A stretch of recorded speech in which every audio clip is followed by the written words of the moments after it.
Okay, everybody, thanks so much for coming along today. I'm Kerry McCarthy, the Labour MP for Bristol East, and what we're trying to do today, this is the very first event in our One Nation Arts tour, which Harriet and the rest of the Shadow Culture, Media and Sport team will be going around the country listening to people who are involved in arts and the creative industries. And it's really about listening to you today. It's not intended as a Q&A to ask questions of the people on the panel. And Dan Jarvis, who's a Shadow Culture Minister, will introduce the panels as we go through today.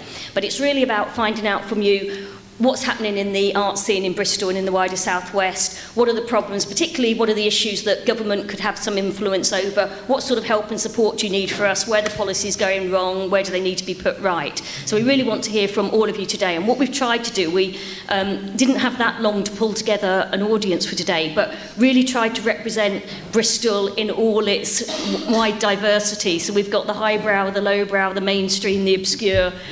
We've got people that are publicly funded, people that aren't publicly funded but perhaps would like to be publicly funded, and people who don't care a jot about public funding. So I hope that there's a broad range. I recognise quite a lot of faces. First of all, I'm going to hand over to Harriet, who's going to make a speech about where we are at the moment on arts policy and how she sees the current situation, and then we'll move into the panel discussion. But once again, thank you all for coming, and I hope that you find today very worthwhile. One thing I should say is Sam here is recording the event, so it will go online so that other people can get to see it later. There's a hashtag, which is One Nation Arts, if you want to tweet about what you're hearing.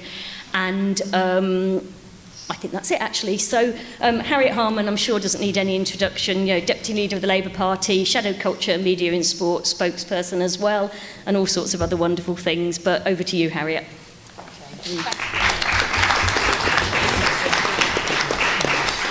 Thanks very much indeed, Kerry, and thank you for drawing this all together and introducing today. And I just want to say what a great spokesperson for, as well as all the other issues to do with Bristol and the Southwest, that Kerry in the House of Commons is absolutely a kind of authentic voice for culture and the arts. And actually, when she speaks about music, people feel a little bit nervous about actually engaging in any sort of debate with her, because she always knows far more about it than they do. So it's really great the trail you blaze in the House of Commons on these issues, Kerry. And it's really great for all of you to have come and joined us today. And as Kerry said, you know, it's an opportunity for me to say some things and for Dan to say some things, but more importantly, it's the opportunity for us to build an engagement with you, a direct relationship with you, which we want to carry on and have some, you know, backwards and forwards communication, not only today, but also as we go through what are quite difficult times, which I'll say more about in a couple of seconds, and running up to 2015. So what we've got here, I know a lot of you do know each other already, but what we've got here is people from Bristol, but also people from Exeter, from Truro in Cornwall and Point Southwest. We've got people from theatre, music, art, design, libraries, museums, the Arts Council, the BBC, events and festival organisers, and local councillors, politicians as well, and particular thanks to Estella Tinknell. Where are you? Here. Oh, she's there. Oh, she's there. And Helen, yeah. You know, who are really trying to be part of pushing forward in local government on the arts. So, and, you know, just to pay respect and tribute to the dynamic media, creative, artistic, theatrical activity that goes on in Bristol, in the Southwest.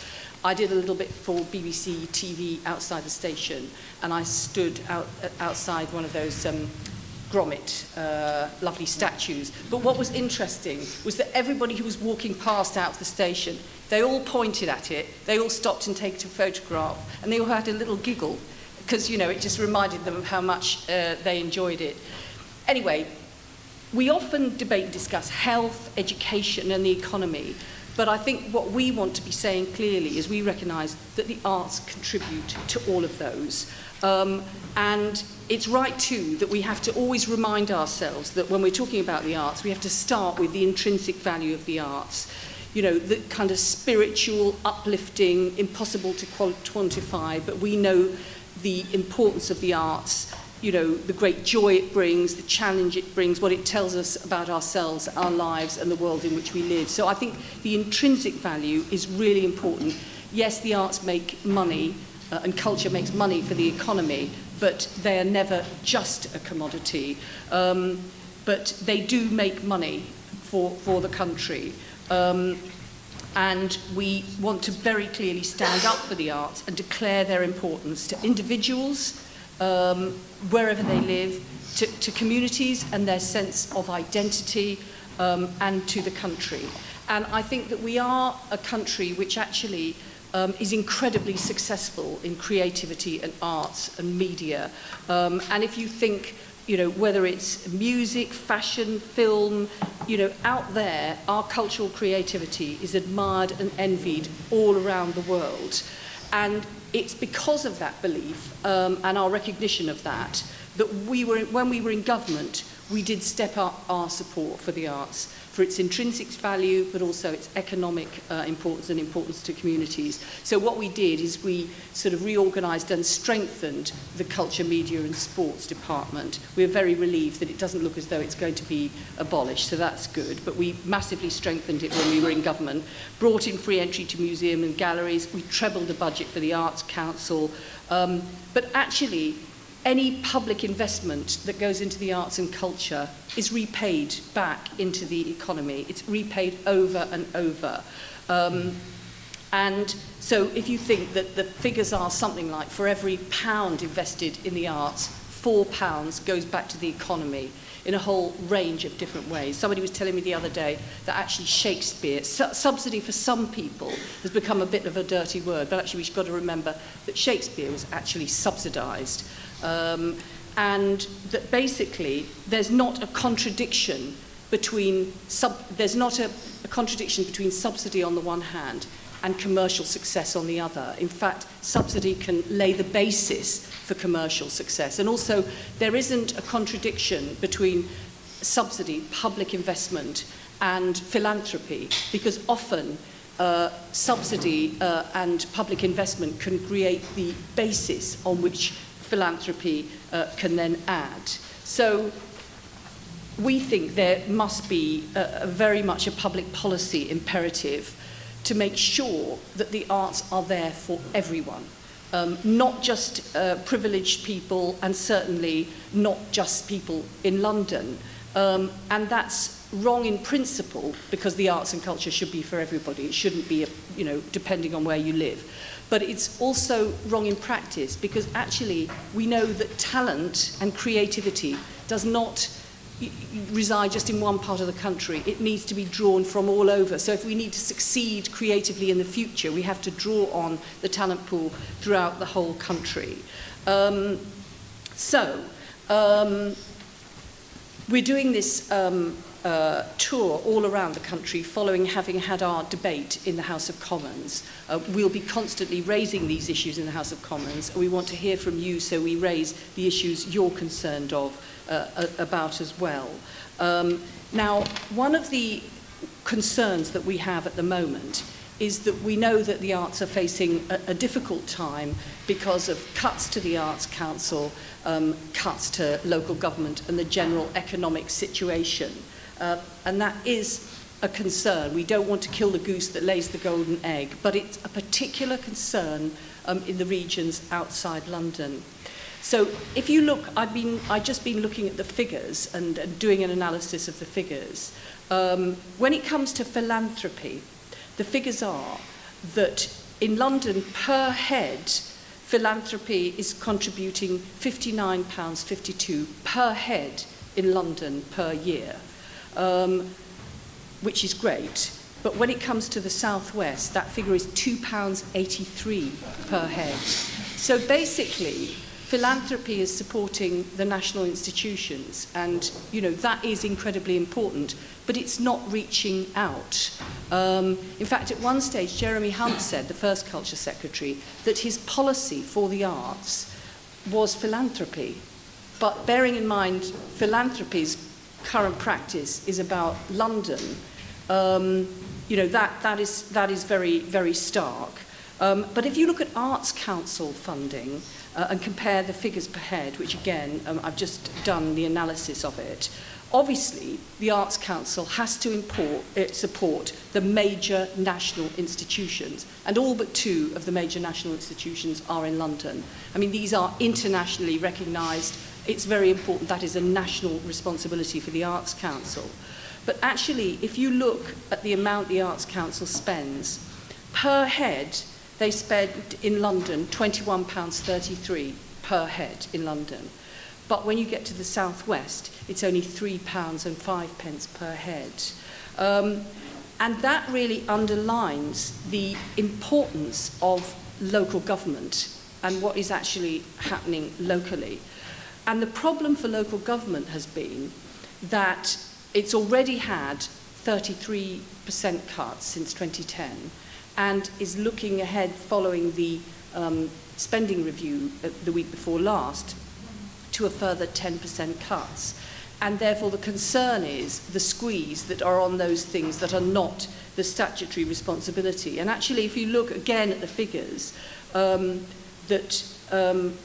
for all over funding from government, central and local, the lion's share of responsibility for funding of the arts does not come from central government. It actually comes from local government.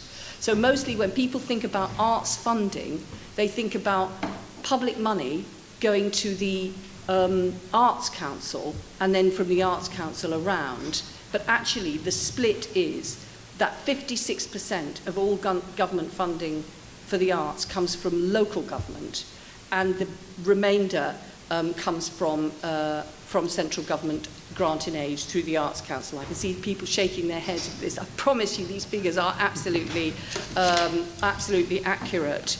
And of course there's a role for organisations like, the regional development agencies have been replaced by local enterprise partnership, and I'd be interested to hear how you feel about the West of England local enterprise partnership. From what we've looked at, it looks as though it is trying to have a strong creative focus, but lots of other areas have not been so fortunate with their local enterprise partnership.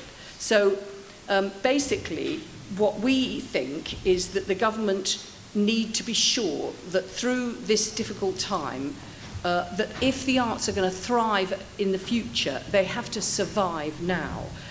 Because it takes years, you all know, it takes years to build up organisations, but they can disappear at a stroke of a pen.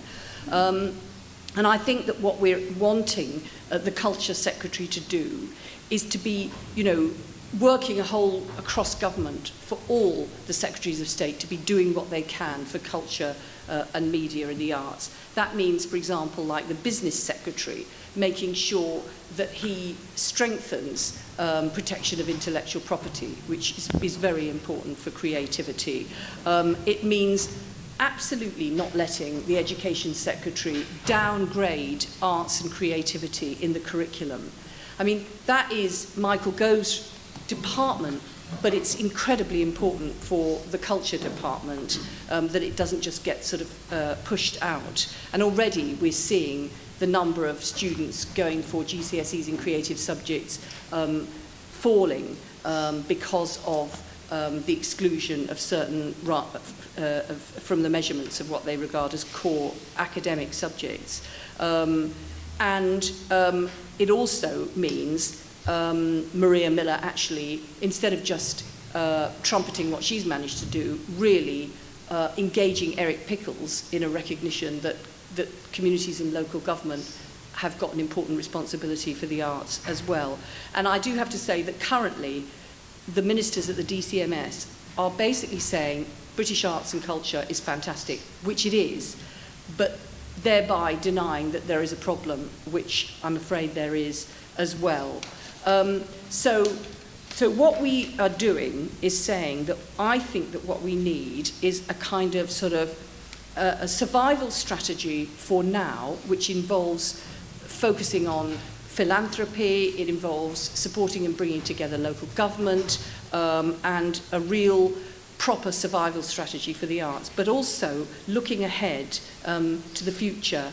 And we've actually set up a creative counsellors network so that we bring together counsellors from all different parts of the country who have the lead for culture in their area, because it is incredibly difficult if a council is being told you've got to cut the number of hours for home help for somebody who's got dementia, or you've got to do something which is you cut back on part of your very basic statutory responsibilities. It's very difficult for the councillor who is responsible for the creative industries to argue to protect a local theatre group. But the truth is that we all know that if our cities and our towns and our local areas to have a sense of identity, prospects of job growth in the future, these are the basic part, not to mention of regeneration. And therefore we've got together a group of counsellors so they can share best practice about how you can help the arts even at a time when money is in short supply, like having a fast-track procedure to close streets down if somebody wants to do some filming, allowing your public spaces to be used for exhibitions, all sorts of things that they are doing, but sharing best practice to really highlight and focus on supporting the arts in this difficult time.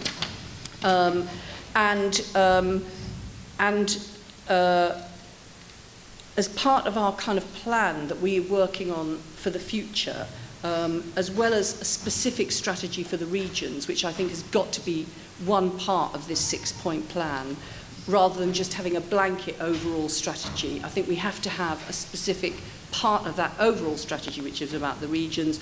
One of the points is about opportunities for young people, both in school, at college, to get into working and earning a living in the arts. That's one key point of our strategy that we'd like to hear from you about. The other is about funding, and that includes not only philanthropy, but innovative new ways of attracting funding, like crowdfunding. At the moment, you can crowdfund by gift, you can crowdfund by, but you can't do an equity crowdfunding, and you can't do lending crowdfunding. So you can be a philanthropist if you're rich, but you can't actually invest in something for smaller amounts of money. So we're thinking about how you democratise being a patron of the arts as an additional source of funding for the arts. We're thinking about intellectual property, that does need to be strengthened and underpinned rather than watered down, and we think the government should get off the fence on that. Another point is looking globally for having the Business Department and UKTI, the Foreign Office and the British Council really showcasing the best of British all around the world. And if you go into a High Commission or an embassy, you might see a dusty old grand piano with loads of pictures on it, and then one big oil painting of the Queen. And actually, it is the front of house for us all around the world. We should have flickering installations, we should have films showing on the walls. We should really be showcasing in all our high commissions and embassies all around the world what Britain is doing in culture and creativity. And fundamentally running through all of this must be the question of equality. What are we doing for each pound of public money that's being invested in the arts to make sure that everybody is getting the opportunity to participate in it and to enjoy it? And that is the way that we'll carry on as being, global leaders in it. We work very closely with our shadow business team, which is Chukra Amina, with our treasury team, which is Ed Balls, with Stephen Twigg, who's our education shadow, and Hilary Benn, who's our local government, because actually it cannot just be one department. For government to deliver for arts culture, it has to work cross-departmentally. And I think we've got 3 tasks that we would like to engage in with you. Firstly, to make the argument for the arts, that basically it's because it's a difficult time that we have to make the argument about how important it is for individuals, for the community, for the economy, for the future. I mean, we have to make that argument. If we don't make that argument, then nobody will hear it. We have to make the argument for the investment in the public subsidy, or the situation will be even worse than it is now. We've got to have a strategy for protecting the arts now, for survival. And I think we've got to make plans for the future. And we obviously, coming up to 2015, all the political parties will be thinking about what their vision is for arts and creativity in this country from 2015 and for the future. And we want to discuss that with you now, so that when it comes to 2015, we can have a really good vision for the future and put that on the agenda come the election time. Thank you very much.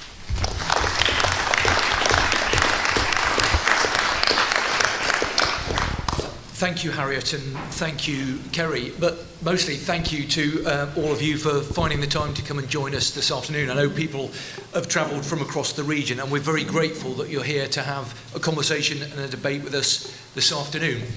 The way it's going to work is that we're going to split this discussion into three separate sessions. The first is going to be more generally on the value of arts and culture. We'll then break for coffee, and then we'll have two further sessions. The first will be on opportunities for young people and the value that young people get from culture and the arts. And then the final session will be specifically focused around arts in the regions and what we can be doing to promote and support people's interest and participation in the arts outside of London. So the first session then, and as I say, we really want to hear from you. We're here to listen to your thoughts, to make the most of your collective experience and wisdom when it comes to the value of the arts and culture. I think looking around the room, there's quite a few familiar faces, people that I've already met with today and on other occasions. And I think instinctively, we all understand the value of the arts and culture. As Harriet said, there is an intrinsic value which is very important. There's also an economic argument, and it's important that we understand and articulate that as well. So the point of today is to listen to what you've got to say, to help us inform the debate in Parliament. And as Harriet said, we had a very useful debate, the first time that we've had a debate on the floor of the House of Commons specifically about the value of the arts and the creative industries for a number of years, for 10 years I think, just last week. And that was a really good opportunity for us to showcase the work that we're doing, but also to highlight the importance that people place when it comes to the value of the arts and culture. So, as I say, we're here to listen to you. We want to know what you think. We want you to help us kind of make this case nationally and locally as well. Before I open it up to the floor, I'm delighted that we're going to be joined by some guests. We've got from Bristol, Councillor Helen Holland and Councillor Estella Tinknell, and we're also going to be joined by Emma Stenning. Emma, if you'd like to sort of make your way up to the front. Before I open it up, I'm going to ask either Helen or Estella to say a few words on behalf of the City of Bristol, and then Emma to say a few words, and then we've got a roving mic, and I'll open it up. I'd be grateful if people could say who they are and the name of the organisation that you're here to represent. And just one final reminder, as Kerry said, if you are tweeting, and I can see that a number of people are, please can I ask you to use the hashtag #OneNationArts. Thank you. I think Helen's going to speak. Yeah, thank you. Follow on. I'm going to start, and excuse me staying sitting down, but that's how the microphones have been placed. So hopefully you can see me. If you can't see me, you can hear me. I'm Helen Holland. I'm the leader of the Labour group on Bristol City Council. And I know quite a lot of people in the room, but it's great to see some new people too. And what's also brilliant is that because Labour gained a number of seats in the May elections in Bristol, we're in the fortunate position of me having been able to have somebody who's designated as our lead for arts and culture in the Labour group, and that's Estella, who you will hear from later. And introducing Estella to various people in the room before this session started, I think she's already been approached to be on about 10 boards of organisations in the city. So don't swamp her. Don't stop her from doing it. The other thing that I wanted to say, I don't know if I don't read the FT regularly, but there was an article in Monday's FT about an independent study that had shown that the investment that the last Labour government put into infrastructure, not just cultural infrastructure, but the infrastructure in new schools, in buildings like this one, did pay off. And that was done by an independent organisation, I can't remember who it was, academics I think, and have said that the value of that really has been shown to be the case and continues to be so. And so as a Labour administration in Bristol, we helped draw down that money, new schools where arts is very important in some of those schools, new facilities like this one, and investment through the Arts Council into other organisations in Bristol like MShed, which has had a fantastic impact in Bristol. I think for me, as a ward councillor of one of the most deprived wards in the city, I hear what Harriet says about the London versus the rest of the country argument, and I think for some of us it's also been about the city centre versus the rest of the city, particularly South Bristol and the peripheral estates, the one that I represent. So for me, actually thinking much harder about how we engage with those young people, about jobs in the cultural sectors, as an ambition for the future, about addressing deprivation and poor health, mental health issues through the role of arts in communities. And I'm really pleased to see Dave Richmond here, because I know him from a long time back when I used to sit on the board of Art and Power, which was all about disabled artists. And we don't hear very much about disability and art. So if there's anybody with ideas about those areas, I'd particularly like to hear those this afternoon. But that just gives you a little portrait of where I'm coming from here this afternoon, but we're delighted in Bristol that we're hosting the first of these tours. Thank you, Helen. Emma. Move round. Hello, my name's Emma Stenning. I'm the Executive Director of Bristol Vic, which is the theatre in the middle of town, one of several theatres in this great city. So, yeah, I think you were right in your opening remarks that this is a room of people that doesn't need convincing about the value of culture, and indeed the value of subsidy either. In case it's helpful, at Bristol Vic we've developed a very short riff about what we say the value of subsidy is. For us, it's three things. It's a means by which we protect our cultural heritage. And for us, very specifically, that means our building and the repertoire of theatre in this country that stretches back many, many years. But for each different art form, heritage is something subtly different. It's the means by which we enable access, and I mean that in the broadest sense. And it's the means by which we empower artists to see round corners. And we use that slightly cheeky phrase as saying, we need a way that doesn't preempt what an artist is going to show us, and that's what subsidy gives us. I've been trying lately to empathise a little with what it must be like to make decisions about cultural investment under the harsh scrutiny of the media spotlight. And I think we as an industry can possibly try to be a bit more sympathetic from time to time about quite how difficult that must be. And one of the ways we're trying to help that is to really champion our heroes, and there are some heroes in this situation. I think for me, Bristol City Council is a hero in this world, because sustaining arts investment under the immense pressure of budget challenge is a great thing, and the city has done that where others haven't. And I think we should all be really proud of that and speak to that as often as we can. I was very lucky to meet with Lloyd Dorfman the other week. He came to visit Bristol. This is a guy, the chief exec of Travelex, who threw his company's weight behind the National Theatre at a time when he really didn't think it was the right thing to do.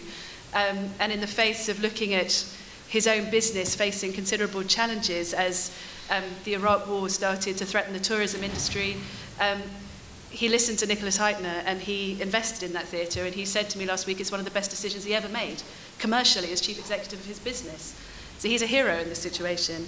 And I think for me, I always go back to something that Chris Smith told me. I was very lucky to be mentored by Chris Smith for a year. And he said that back in '97, when Blair shared with him his concern about how to invest in the arts, he said, the trouble is I don't know what you grow at DCMS. And he said, well, the thing is we grow people. Mm-hmm. And I always come back to that, and it's a great thing to remember. So for me, as I said, I'd be really keen to hear whether you felt that the objectives of the opposition debate last week were achieved. It seems to me that it was a really brilliant conversation, actually. But for me, there's still the challenge, which is, are we marketing value well enough? I was very struck by some of the stats that came out of the report on the Cultural Olympiad, where it said that over 40 million people participated in cultural events to do with the Cultural Olympiad, but a much, much smaller number would categorise what they did as being cultural activity. So that makes me think that we've got a branding problem, actually, and we speak very directly to our audiences, and I think we need to be more savvy in helping them understand and communicate the value of culture, because too often this debate becomes an argument about whether or not the opera house should be subsidised. And actually, the substance of this debate is whether we want to live in a vibrant, colourful world. It's about the books we read, the music we listen to, the clothes we wear, the quality of life. And I think we're the people that need to sell that story and sell it proudly. Thank you, Emma. Before I open it up, I'm just going to invite Estella just to say a few words. Thank you, Dan. Well, as Helen mentioned, I've only just taken up this role. I've only been a councillor for about almost 6 weeks. So it's a bit of a whirlwind. But before I became a councillor in May, I had worked on an arts and cultural policy on behalf of Marvin Rees, who was our mayoral candidate in the November elections. And I was very keen to take on this role because I work as a lecturer at UWE, I teach film studies, I've always been interested in the arts and culture. And one of the things I wanted to do then was to kind of revitalise the way in which we think about culture within the Labour Party. Partly to think a bit about culture as a driver of the economy. It's one of those things that we have mentioned, but really often gets ignored. Culture is not a luxury. Culture is essential to us, essential to our souls, but it's also essential to our economy. And I think if we think about the history of Britain over the last 50 years, the things that Britain is famous for, the things that it's known throughout the world for, are cultural products. The Beatles, David Beckham, football, those are cultural. And we need to think about that, and we need to think about, especially more locally, where is Bristol within this? So one of the things which was driving our considerations when we thought about this policy were two things, actually. One was, how can we reinvent culture in Bristol without spending lots of extra money? Because there will be no money. So what can we do about thinking laterally about that? And secondly, how can we actually raise the offer of Bristol? Raise the profile. Bristol is a fantastic city in terms of arts and culture and media especially, and yet there's a kind of fragmented narrative about Bristol.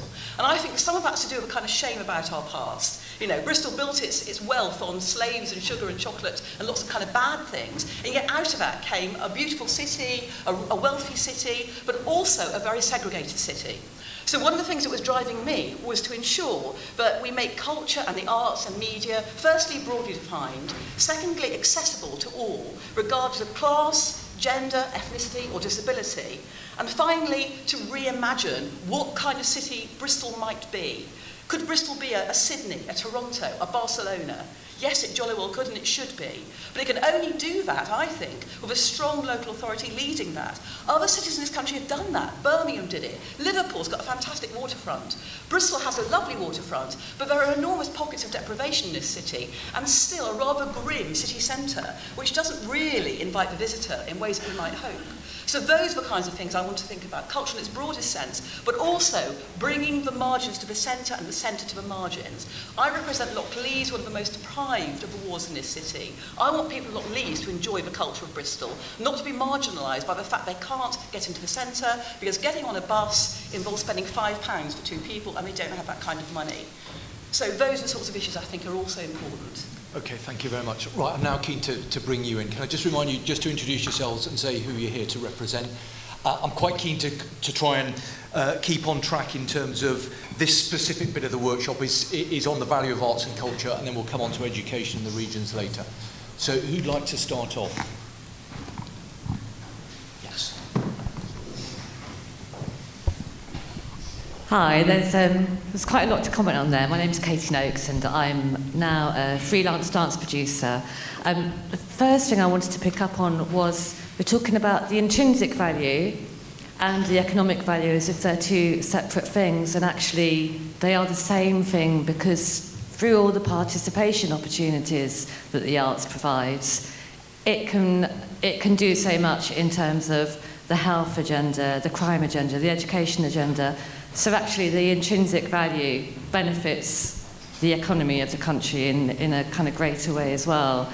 And just to say, one of the things that I've noticed has been talked about recently that I haven't heard talked about since the 90s is that the human need for the arts is something that can't be ignored. And I think particularly in this day and age where we tend to get taken away with the new technology and the digital technology, and maybe, you know, it's right to invest in those things, but without an arts development agenda, there won't be a good product to show. Where will the artists be who are contributing to that to the digital future? And also, just to tag on to the end of that, with about the arts contribution to the local economy, I think Bristol City Council is quite strongly in favour of festivals and events and those fairly large-scale events which are pitched as a tourist attraction, perhaps. But we are going to be at massive risk of just being fur coat and no knickers if we don't attend to the artistic development agenda. We are just going to be in a position where we're buying in artists to perform. You know, we do need to continually be contributing to the development of arts to give us something to show. Okay, thank you very much. Sir.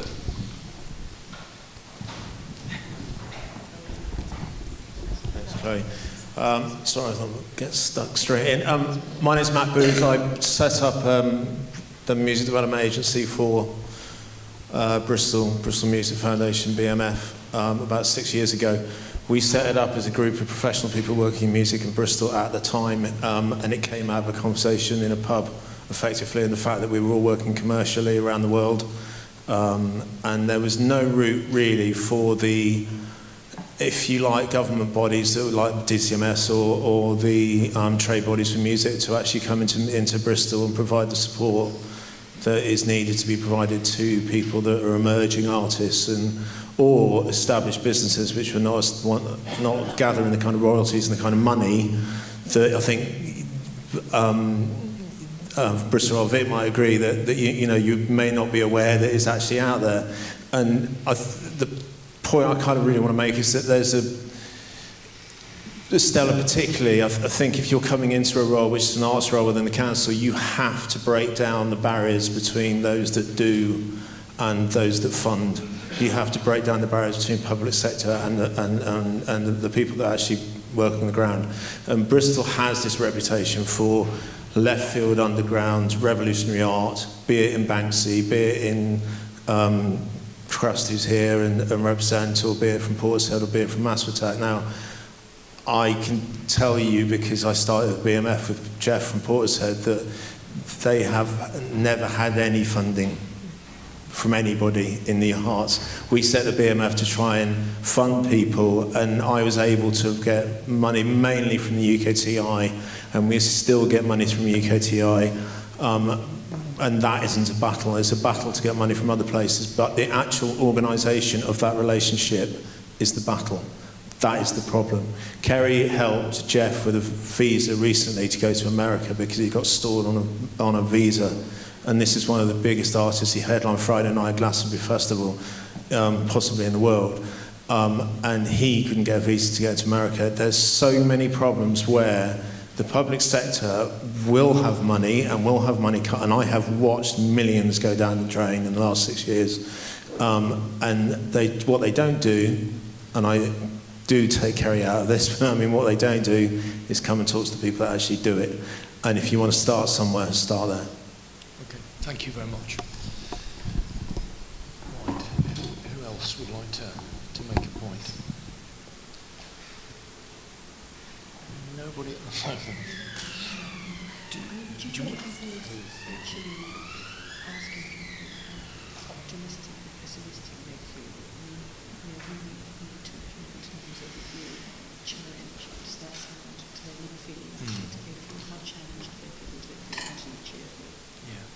I think whilst people are thinking about points that they might like to make, one of the reasons that we had a debate on the floor of the House of Commons a week ago, and as I said, this is the first time that this debate had taken place in that way for 10 years, is because we have genuine concerns about the plight of the arts, the cultural sector, particularly outside of London.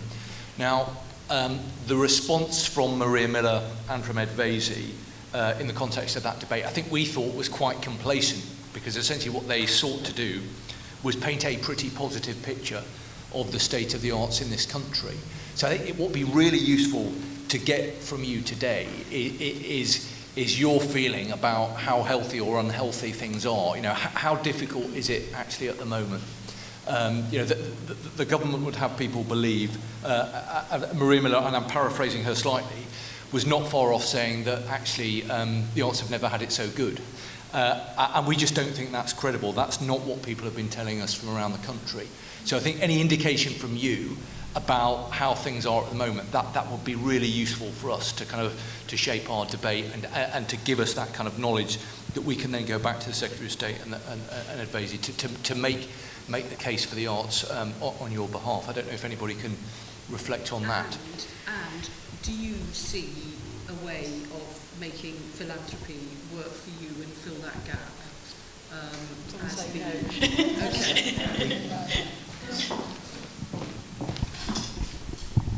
Kath Gregg from Travelling Light Theatre Company. I think that's a real issue for small companies. We don't have a building, we don't have that profile in the same way, and I really don't see how we're going to attract philanthropy. We're meant to do that. We're meant to sort of make ourselves more sustainable, but I think it's a real issue if you're small team, you don't have the capacity to go out looking for these donors and people who might give. I think just to pick up on that point, I mean, I think we've consistently said that we think philanthropy is a good thing. You know, if individuals want to make a contribution to the arts or whatever it might be, then they should be enabled to do so. But the reality is, as people will understand, and as Harriet's clearly articulated today, the overwhelming majority of that money is invested in the larger, iconic cultural institutions in London. But equally in the context of somewhere like Bristol, I would guess that there are certain very well-known institutions that tend to be in the centre who will attract private donation. But what is the mechanism by which we can attract financial support to those cultural organisations that are doing incredibly important work, but maybe don't have that profile because they're maybe not in the city centre, they may be on the outskirts. So it's going to be difficult for them. It's also difficult for those cultural institutions. You know, I represent a South Yorkshire small town. The reality is there aren't that many people who are going to spend their money supporting the theatre in Barnsley. So I think one of the things that we're really keen to think about, and we're discussing with our Treasury team, is what are the mechanisms by which we can better persuade and enable people who want to make a contribution to support organisations outside of London. It's a good thing. It's a good thing that people want to donate to big organisations in London. We're not trying to discourage that, but we're trying to think of innovative funding solutions by which those smaller cultural organisations outside of the capital can be supported. I was just going to, actually, you just touched on what I was going to add, and I think that often in this debate we look at London versus the region, and actually it's far more complex than that. I'm a trustee of Cheap by Jowl, which is an internationally recognised theatre company based in London, but the very fact they don't have a building makes fundraising for them near impossible. And also, of course, the picture regionally is vastly different in different parts of the country, because, I mean, Bristol or Vic, I'm lucky to say, is you know, comparatively to many of our regional colleagues, in a very fortunate position in terms of philanthropy, because we have a profile and a heritage that gives us purchase particularly into North America, which virtually no other regional theatre would be able to say. And when I speak with colleagues in Newcastle, Huddersfield, you know, it's a starkly different picture. So I just encourage an understanding of the complexity of this picture, that it's not simply London versus the regions, exactly as Kat said. Can we, the woman in the green? Sorry. Yeah, Edson Burton, Trinity Centre, and in my own right as a writer. Several things, and I want to echo something that was said by a friend and colleague earlier. And I think from my earlier research a long time ago when I was in an academic life, one of the things that was identified is the lack of capacity in certain communities and certain sectors. And it wasn't a question of chucking money, but actually it was a different kind of support. I think money is important, but I also think in terms of talking about philanthropy, one thing one has to recognise is the capacity for organisations to chase that, especially in times when funding is hard, when posts are cut, and when there are few people either with the skills or the time or the energy to to both chase that sort of philanthropy. I'll get it out eventually. That business interest and so on, and be able to sustain the organisation and what they normally deliver. I think that as an artist, writing and also in conversation with many other artists, on the one hand, Bristol is an incredibly vibrant city, full of opportunity, and I think much of that happens, to be honest, in spite of statutory authorities, although things like rent relief and so on does help massively. But on the other hand, it's also difficult to make a living wage out of being an artist. And that's partly because money is being bled out as a sector, both from schools who are no longer able to employ artists for the sort of workshops that become your mainstay, from also other kinds of day-to-day organisations and bookings that people receive. So I think there is different kinds of interventions that are needed, but I think one thing one has to keep on the agenda, that the arts are essential, but it's how do you support the arts when money is declining across the board. So in real terms, when we face straitened times, the arts face particularly straitened times, because many of the institutions that we rely on don't have or are unwilling to leave those funds in the direction of the artists within the city. Can I just pick up on the point you've raised and also relate it back to the point that Kate raised, is how big do you have to be to feel that you could, how many people do you have to be having in your organisation who are like paid people before you feel that you actually could set about fundraising? I mean, how many kind of, when do you get to the sort of level and capacity that you don't feel, God, this is totally impossible, actually this is part of what I can be doing? How many? What is the number? What's the kind of critical mass? I mean, I would say that, I work at the Trinity Centre at the moment, and we have a staff of around 10 regular posts, but many of those aren't delivering particular projects. So the marketing officer is concerned with the day-to-day marketing of the organisation. Centre manager runs the organisation. You actually need quite a lot of surplus capacity to chase those opportunities. And that's a different thing. I wanted to raise one other point, which I think was close to what Kerry's concerns were, and that is that talking about the arts and the impact on the arts and cuts and so on across the board, but I think there is a particular impact upon certain communities, and I've seen in my time in Bristol, seen the infrastructure for black arts completely collapse. And I also feel and that's not to say that artists aren't individually doing well, but the infrastructure that can support an artist from a beginning to looking around the corner, as the representative of Bristol Vic said, being able to look around the corner and see what the arc is, what other opportunities are there. I think that has gone, and I'm quite surprised I haven't seen, and I may be unaware, as to what are the concerns broadly to support that in a more strategic fashion. Thank you. I'm quite keen. I'm going to come to the woman in the green there, and then to you at the front, sir, and then I'll come over there. This is a different point. It isn't answering your question, but I did want to throw this into the mix, that I'm very conscious whenever there's a discussion about the arts that there's a reference to school education, but very little to higher education. And I do think it's important to remember the contribution and the collaboration between arts and universities in this country, which is really very important. I mean, not only that universities support museums, theatres and so on. Say your name. I'm sorry, my name's Helen Taylor from the University of Exeter.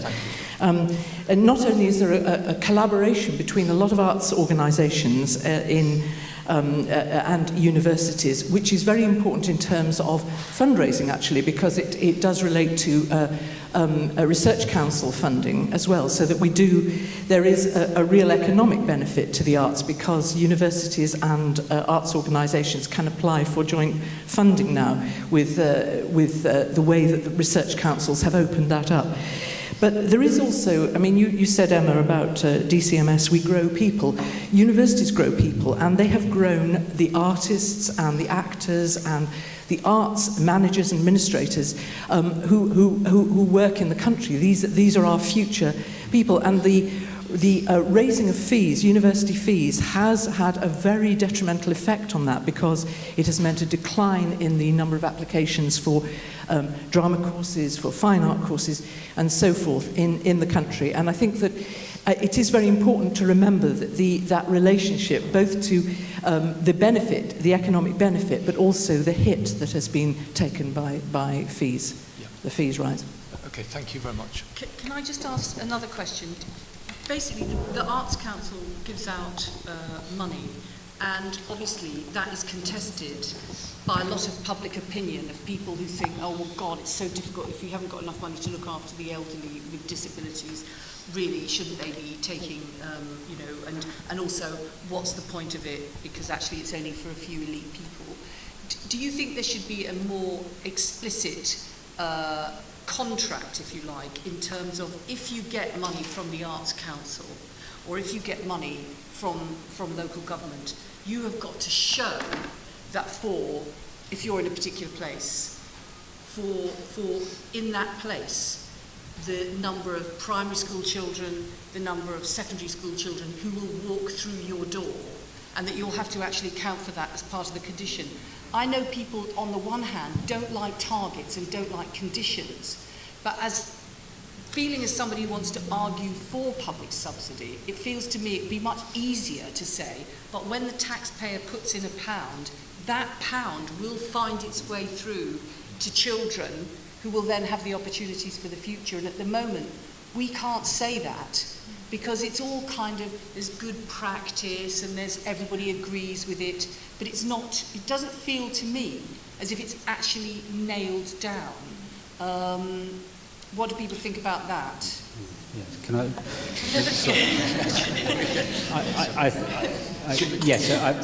My name's Sandy. I run the Creative Youth Network that runs this and other buildings. We're a youth arts organisation. I would suggest, and Phil may back me up on this, there is quite a lot of reporting for Arts Council funding already,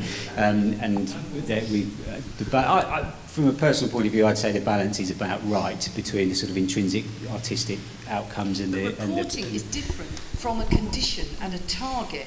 Reporting is accounting and accounting, but that's different. No, but part of when we take an Arts Council grant, we have to report how many young people use us, where they're from, what sort of impact we've had on their lives, both artistically and socially, that sort of stuff. That's not actually a stretching target, which is a guarantee that under the terms of the contract of the funding, you will do X. Do you know what I mean? That's the contract. Yeah, we'll commit to doing. We will commit to working with X number of young people, or putting on a number of performances, or having an audience of a particular size or particular diversity. So, and the Arts Council will judge whether that's a stretch target or under target, and ask us to increase it or not. But that's my personal experience. But I am hearing other people saying something similar.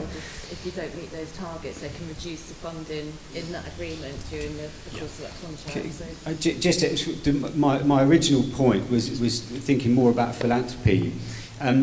One of the things that this country is very good at is centralising everything, and every government since the war, despite saying they're decentralising everything, have managed to centralise things more and more. And I think that's one of the difficulties that smaller organisations have raising money from philanthropy locally, is because businesses who might want to support the arts are looking more centrally to London, rather than feeling a sense of responsibility both socially and artistically to their local communities, which is why I'm very supportive of the fact that we've got a mayor here.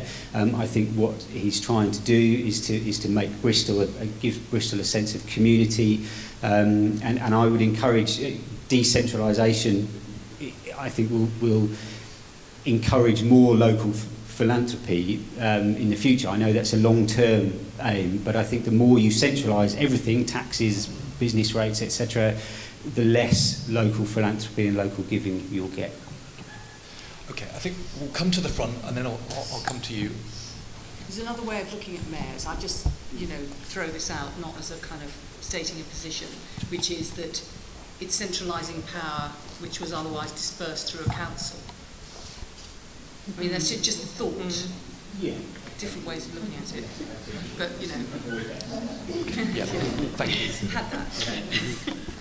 Hi, I'm Phil Gibby. I'm Arts Council England's Area Director for the South West.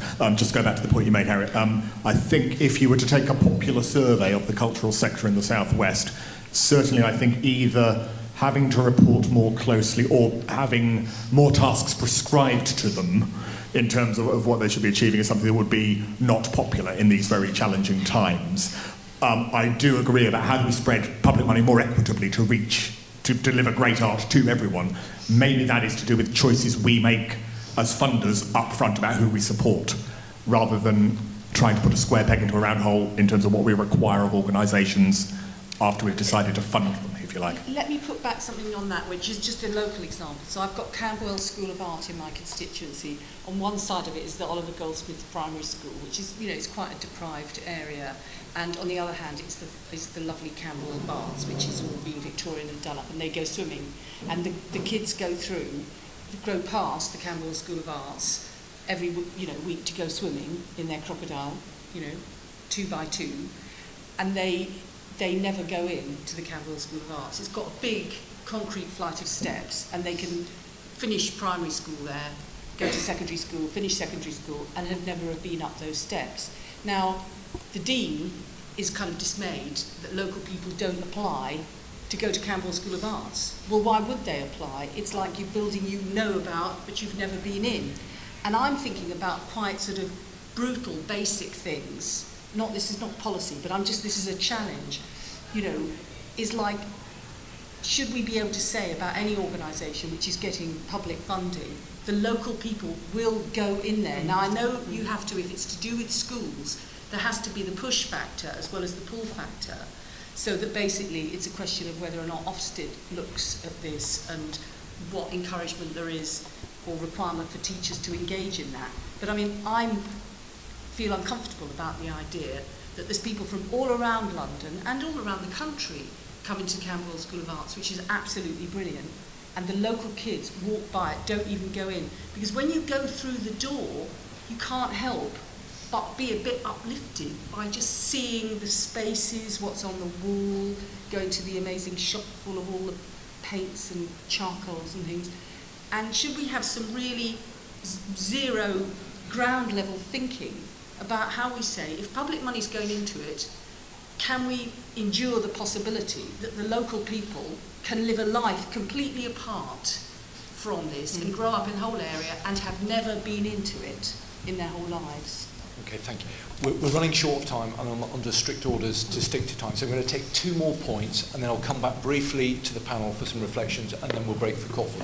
My name's Claire Doherty. I'm Director of Situations, which is an arts producer that's based in Bristol but works internationally. We produce public art projects. I think that what you're saying here is about how do we make the case for the value of the arts in a stronger, more powerful way. And I would argue very, very strongly that we do that through better, more powerful stories than through more data and statistics. I'll give you an example. There was a young boy in Ilfracombe in North Devon who got involved with Nowhere Island, one of the major Cultural Olympiad projects supported and funded by the Arts Council last year for 2012. Charlie Logan had never been on a train to London, and his first train to London was to get a flight out to the Arctic. He came on an expedition with 17 incredible people and was inspired by that journey. He came back to the Southwest and became an ambassador for that art project throughout the year of 2012. He went to schools across the Southwest talking of its experience of climate change and became a major driver in accruing 23,000 citizens for that project across 135 countries. Now, Charlie, as a result, his story is he's not going to go into the arts, but he's decided to go to university and study biology as a result of that project. It seems to me that it's those kind of stories and those ambassadors all around this room. We could have stories across this room talking about those people that have had their lives changed through involvement with the arts. And we have to get those stories right in making the case for the value of the arts rather than saying how many people come through the door. And I think one of the ways that we can look to do that is also looking at inspiring models for other forms of funding to support the subsidy. I would appeal, for example, to Bristol City Council that I think we're missing a trick in the city here in terms of the Section 106 money. There's a very interesting model in the city of Oslo in Norway where they have agreed that all Section 106 money goes into arts organisations and arts developments to support work across the city. It's a phenomenal success. They're working with organisations, community organisations and libraries across the city instead of putting that money into permanent public artworks and sculptures with no support or engagement around them. So there are things that we can really do to look at other sources of funding in the city to inspire those stories like Charlie's. Okay, thank you. This gentleman at the back been very, very patient. We'll go to him and then come back to the panel. Thank you. It's Derek Newland from Pavilion Dance Southwest. I'm just standing up because I can't see anyone on the panel from where I'm sat. Just to pick up a number of points that have been raised so far. We're a dance development organisation with a building base in Bournemouth, and we work across the southwest of England. We have 15 members of the team, and we have just in the middle of a significant restructure in order to provide fund development capacity and expertise. In order to do that, we're investing 30 grand more on our staff budget, so there's a real risk involved. So to answer the question about scale, I think we are just about the smallest scale that can start to bring that capacity on board.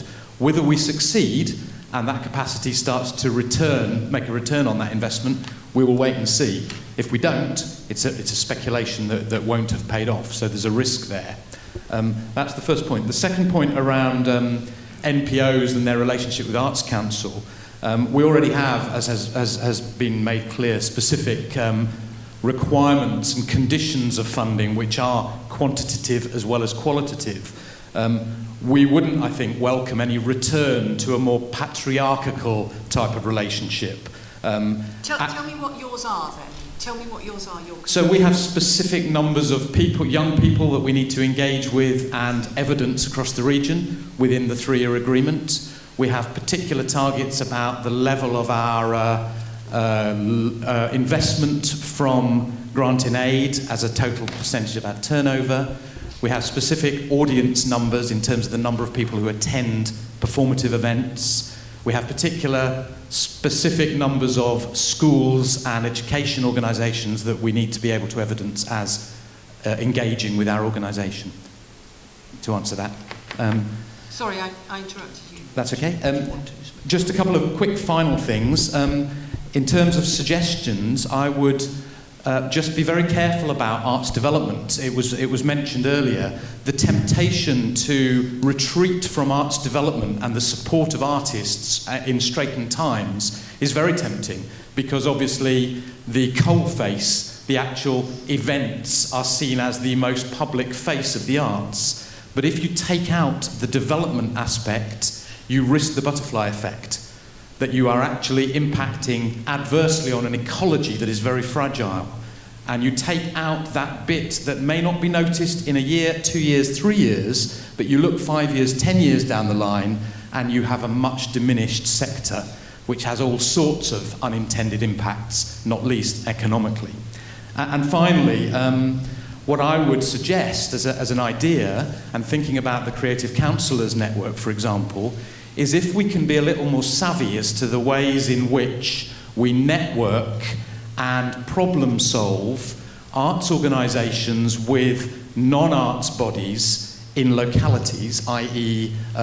health commissioners, i.e. higher education, and be a little bit more clever in the way we bring those bodies together, we suggest models, and we broker relationships, rather than leaving everyone to do it on their own without the awareness or the capacity or the ways in.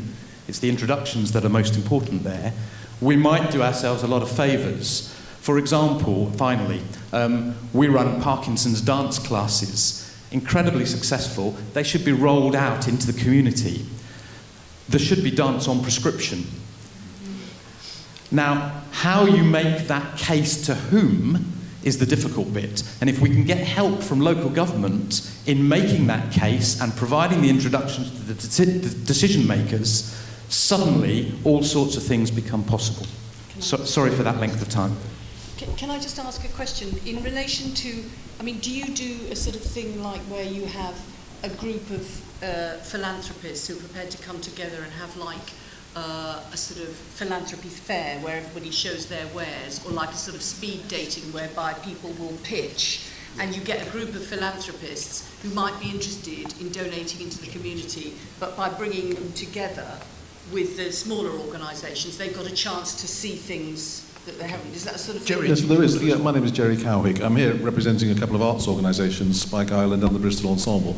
But I can answer that. Actually, I was at a meeting last night of local self-styled philanthropists who would meet together and call themselves the Philanthropy Fellowship, and they talk about why they give, why people who've got money give, why people who haven't got so much money might give, how they choose who to give to. They're very closely tied in with the Quartet Community Foundation, which is our local community foundation. And what many of them talk about a lot is the choice of what they give often will be between charities as well as arts organisations. Some of them are passionate about certain social issues.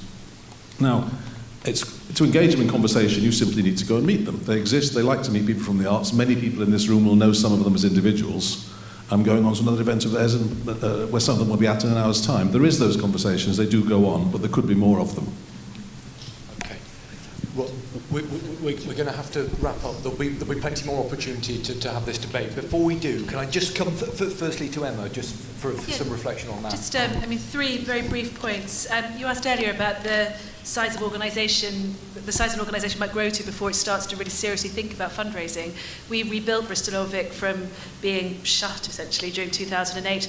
We added our fundraising team of 2 only at the beginning of last year. They were the 43rd and 44th members of staff, and we were only able to make their contracts permanent through the Catalyst programme supported by Arts Council. So it takes quite some going before you can genuinely build a fundraising outfit. I think the challenge to me of philanthropy is I think a lot of great artists in this country probably spend between a third and half their time asking rich people for money, and I'd much rather they be making art. And I think that, well, I wanted to end from my own contribution with good wishes for your tour around the country, because I think that you're going to have a good time in the regions, and I think that if anywhere starting to demonstrate that the artistic community, the business community, and the political leadership at local level is starting to really get their heads around these challenges, I think you'll find the answers in the regions. Thank you, Emma. Stella? Yes, I just want to pick up on the point about arts investment and arts development. I think that's right. I think we should stop talking about subsidy and talk always about investment. This is investment in people, in the future, and in our identity and heritage. And I just want to make the John Peel argument, which is John Peel always defended the BBC on the grounds that nobody but BBC would play new music, punk, kind of stuff that no one wants to listen to. That should be the role, I think, of public investment, to play the stuff that no one yet knows they want to hear. Because if we don't do that, then we'll find a shrinking, residualised arts sector, which will carry on playing Beethoven and Mozart, but not much else. Okay. Thank you very much. That was incredibly useful. There were a range of really, really interesting national and local points. We've got people who are making a note of everything that's been said. If you haven't had the opportunity to make a point, there'll be a further opportunity to do so after coffee.